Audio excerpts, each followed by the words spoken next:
Het lijkt wel of heel Nederland aan de voeten ligt van René Leblanc. Wie kent hem niet? Maar niet iedereen deelt die mening. Nou, hij heeft zelf een interview gegeven afgelopen week. En daar vertelde hij over zijn 3 kinderen. Waar hij overigens met 2 geen contact heeft. En dat verbaasde natuurlijk ook wel iedereen een beetje. En daarom zei hij zelf van...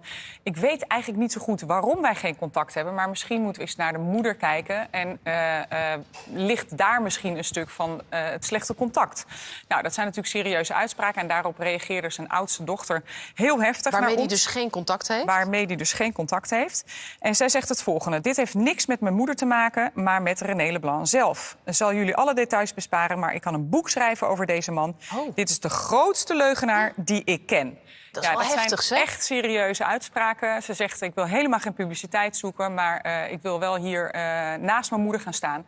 Omdat ik dit echt over de scheef vind gaan wat hij hier roept.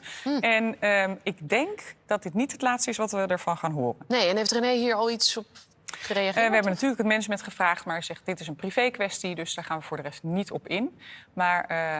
Nou ja, maar dat is natuurlijk voor hem wel pittig, hè? Want hij heeft natuurlijk enorm de publiciteit gewild. Ook met dat prachtige programma Ik geloof in mij.